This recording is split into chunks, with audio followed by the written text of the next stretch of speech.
Hello students, my self Poonam. आपको पता है हमारा एग्री की डिमांड चल रहा है और आज का हमारा टॉपिक है एमपी। एमपीसी का मतलब होता है marginal propensity to consume. Propensity का मतलब हम पहले देख चुके थे कि यहाँ पर हम क्या देख रहे हैं, एक मूवमेंट चेक कर रहे हैं, अंदाज़ा लगा रहे हैं कि हमें अपनी इनकम का हम कितना रेशो, किस परसेंटेज में हम जो उसको खर्च कर रहे हैं उसे क्या कहते हैं, प्रोपेंसिटी की। डेफिनेशन देखते हैं। डेफिनेशन क्या लिखी है इसकी, MPC refer to the ratio of change in consumption to change in total income। MPC जो है वो क्या दिखाती है हमें, change in consumption and change in income.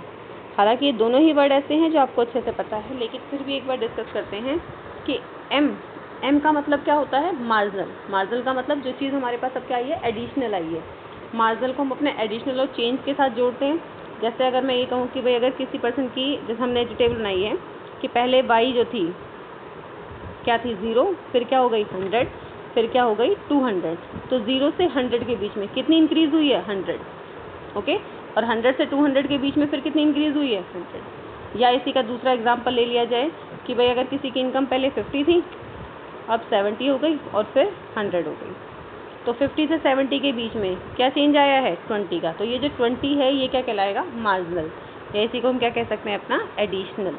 Extra जो आता है उसे क्या बोलते हैं, मार्जिनल। 70 से 30 के बीच में कितना चेंज आया है, 30 का। 70 से 100 के बीच में कितना चेंज आया है, 30 का। तो 30 क्या हो जाएगी हमारे पास, एडिशनल मार्जिनल। यानी कि हम अपनी मार्जिनल में चेक करना चाहते हैं कि अगर किसी इंसान की इनकम बढ़ती है तो वो अपनी कंजप्शन में कितना खर्च करता है।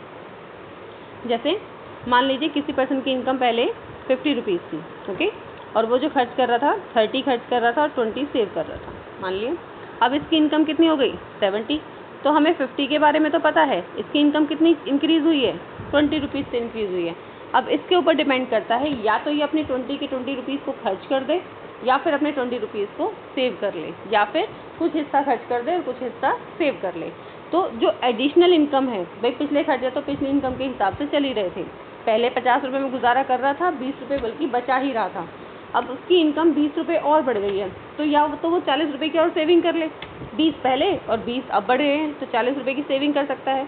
या फिर वो चाहे तो अब अपने खर्चों को बढ़ा सकता है कि भाई 50 खर्च कर लेगा और 20 रुपये क्या कर लेगा, सेव कर लेगा। या फिर ऐसे कर सकता है कि दोनों में ही क्या कर दे, 10-10 कर दे, कि 40 रुपये खर्च करेगा और 30 रुपये सेव करेगा। तब भी कितने अपनी इनकम को यूज़ कर रहा है, वो 70 को। तो अपनी एडिशनल इनकम में, बढ़ी हुई इनकम का कितना परसेंटेज वो खर्च करता है और कितना परसेंटेज अपने लिए रख लेता है, ये रेशियो चेक करना क्या कहलाता है, MPC। अब क्योंकि हम C पढ़ रहे हैं तो C का मतलब क्या होता है, कंजप्शन। तो अपनी बढ़ी हुई इनकम का कितना हिस्सा वो खर्च कर रहा है, उसे हम क्या कहेंगे, MPC। आई होप आपको इसका मीनिंग समझ आ गया होगा। ओके, तो इसका हमारे पास फॉर्मूला क्या होता है MPC का। जैसे इसमें हमने बोला एडिशनल या चेंज, तो फॉर्मूला क्या हो जाएगा, change in consumption upon change in income. तो change in C upon change in Y। इसकी डेफिनेशन में भी देखिए यही लिखा हुआ है, change in consumption to change in total income. तो change in C upon change in Y, अपनी इनकम का जितना हिस्सा वो, एडिशनल इनकम का जितना हिस्सा वो खर्च कर रहा है। आगे इसको डायग्राम टेबल से करते हैं और फिर इसके कुछ इंपॉर्टेंट पॉइंट्स हैं उनको पढ़ते हैं। अगर इसकी टेबल की बात करी जाए तो मैंने अपनी टेबल उसी तरीके से बनाई है, Y 0, 100, 200, 300, 400। कंजप्शन हमने एज्यूम कर ली 40, 120, 200, 280 एंड 360। अब एडिशनल निकालना है, यानी कि हमें एक्स्ट्रा निकालना है। तो पहले उसकी इनकम कितनी थी, 40, तो पहले बारी में तो कुछ चेंज नहीं होगा। नेक्स्ट टाइम से हमें पता लगेगा कि 40 से अब उसकी इनकम कितनी, 40 से उसकी कंजप्शन कितनी हो गई है, 120। तो उसकी कंजप्शन कितनी बढ़ गई, 80। 120 से कितने हो गए, 200, तो कितनी बढ़ा ली उसने, 80। उसके बाद 280, फिर कितनी इंक्रीज हुई है, 80। यानी कि उसकी कंजप्शन में उसने कितने चेंज करा है, 80 का ही चेंज करता आ रहा है। इसी तरह से अगर उसकी इनकम की बात करें तो पहले 0 थी, 0 पे कोई चेंज नहीं, 0 से 100 हुई तो कितनी इंक्रीज हो गई, 100। 100 से 200 इंक्रीज हुई तो कितनी हो गई, 100। इसे हम क्या करते हैं, माइनस कर लेते हैं। ठीक है, इस तरह से माइनस कर लेंगे। 300 माइनस 200 कितना आएगा, 100। 400 माइनस 300 कितना आएगा, 100। अब मुझे, मेरे पास फॉर्मूला है MPC का, फॉर्मूला क्या होता है, change in C upon change in Y। तो 80 डिवाइड बाय 100 करेंगे आप, तो कितना आएगा, 0.8। और आप इसे जितनी बार भी निकालेंगे ये रेशियो सेम ही रहेगा। ओके, क्योंकि अभी इस टेबल के अकॉर्डिंग ये सेम ही आ रहा है, लेकिन अगर आप चेंज करेंगे तो ऑब्वियस सी बात है, जैसे यहाँ पे मैंने फिक्स मान रखा है, मान लीजिए आप यहाँ पर 280 की जगह यहाँ पर आप 270 करते हैं, तो ऑब्वियस सी बात है इसका ये कितना आ जाता, 70 आ जाता। तो ये कितना आता 0.7। ओके, तो आपकी टेबल के ऊपर डिपेंड करता है इसमें जो आपका रेशियो आएगा, लेकिन निकालने का तरीका आपका यही रहेगा। ओके, अब इसके बारे में कुछ इंपॉर्टेंट पॉइंट्स पढ़ते हैं कि इसके इंपॉर्टेंट पॉइंट्स क्या हैं। तो सबसे पहला इसका जो इम्पोर्टेंट पॉइंट है वो हमें क्या दे रखा है, value of MPC 0 to 1। MPC की जो वैल्यू आएगी वो 0 से 1 तक आएगी। इसका मेन रीज़न क्या है 0 से 1 के बीच में आने का। 0 से 1 के बीच में क्या मतलब, MPC की वैल्यू, M का मतलब एडिशनल इनकम। भाई जैसे मैंने कहा था कि 50 इनकम थी पहले और अब कितनी हो गई 70, तो कितनी बढ़ी उसकी इनकम, 20 रुपये से उसकी इनकम बढ़ गई है। अब अगर उसकी इनकम 20 रुपये से बढ़ी है तो या तो वो 20 के 20 क्या कर देगा, खर्च कर लेगा। सी का मतलब कंज्यूम करना, खर्च करना, एक्सपेंसेस करना। या फिर वो क्या करेगा, 20 के 20 रुपये क्या कर लेगा, सेव। अगर वो 20 रुपये खर्च कर लेता है, कंज्यूम कर लेता है, तो ये क्या हो जाएगा 1।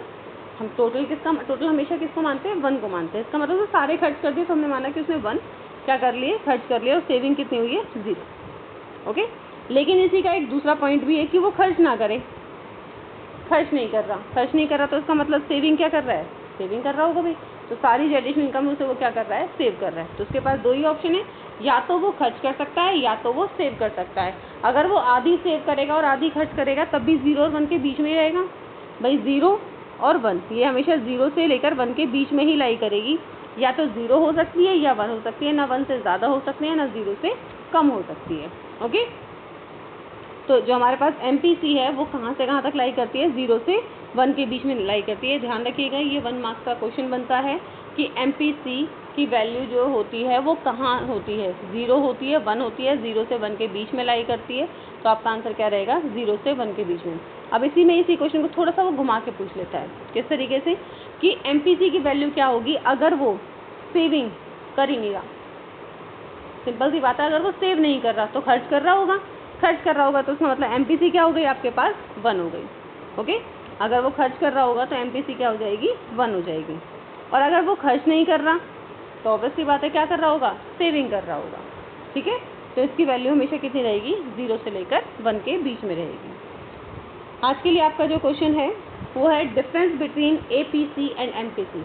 एंड स्टूडेंट्स ध्यान रखिए, मेरे पास आंसर नहीं आ रहे हैं, बहुत लिमिटेड बच्चों के आंसर आ रहे हैं और मोस्ट ऑफ के तो आंसर मेरे पास नहीं आ रहे हैं। और मुझे अच्छे से पता है कि ये वीडियो किसके पास तक कहाँ तक जा रही है। ओके, तो आपका अगर मेरे पास आंसर नहीं आता है तो सीधा सा एक रूल है भाई, ये जो क्वेश्चन दिए जा रहे हैं आपको मैनेजमेंट के कहने पर दिए जा रहे हैं, और हमारे पास तो ये रिकॉर्ड है कि भाई हमने आज आपको ये क्वेश्चन दिया है, आज आपको ये क्वेश्चन दिया है। और हमारे पास रिकॉर्ड कब आएगा आपके आंसरों का, जब आप भेजेंगे। अगर आपकी तरफ से रिकॉर्ड नहीं आ रहा है, आप हमें आंसर नहीं भेज रहे हैं, तो सीधी रिपोर्ट आपके स्कूल में जा रही है। फिर आपके इंटरनल मार्क्स कटते हैं या आपकी अटेंडेंस कटती है, वो उसके लिए फिर आप जिम्मेदार हैं। क्योंकि इसीलिए आपको कहा जा रहा है कि बेटा डेली का डेली काम करिए, रेगुलर वीडियो देखिए, क्योंकि आप जितनी वीडियो देखेंगे तो आप आंसर भी भेजेंगे। आप आंसर भेजेंगे तो इसका मतलब आपकी प्रेजेंट लगती है, और साथ साथ आपके इंटरनल में जो आपकी अटेंडेंस जाएगी वो भी इसी से काउंट होने वाली है। तो अपनी इन चीज़ों को ध्यान में रखिए बेटा, आपके लिए ये टाइम है, इस टाइम को यूटिलाइज़ करिए, पढ़िए। अभी तो सिर्फ आपको सिर्फ 10 या 7 या 8 या 9 मिनट की वीडियो रहती है, इतना ही तो पढ़ना है। एक दिन में 9-10 मिनट की वीडियो देखने में कितना टाइम लग जाएगा आपको। ठीक है, तो इसको ध्यान से देखिए, जो क्वेश्चन आपसे पूछे जाते हैं उन क्वेश्चनों के आंसर कीजिए, ताकि हमें पता लगे कि हाँ आप लोग इन चीज़ों को पढ़ रहे हैं। अगर आपका कोई डाउट आता है तो आप डाउट लिख के भेजिए कि मुझे ये समझ नहीं आ रहा है, उसको दोबारा समझाया जाएगा। लेकिन तभी तो समझाया जाएगा ना जब आप पूछेंगे। अगर आप पूछोगे ही नहीं तो फिर कैसे बताया जाएगा। तो वीडियो को ध्यान से देखिए, कुछ डाउट आता है तो उस डाउट को पूछिए, अपने डाउट क्लियर करिए, लेकिन अपने काम को रेगुलर करते रहिए। ओके, आज का टॉपिक इतना ही है, नेक्स्ट टॉपिक हम अपना नेक्स्ट क्लास में करेंगे। Thank you, have a nice day.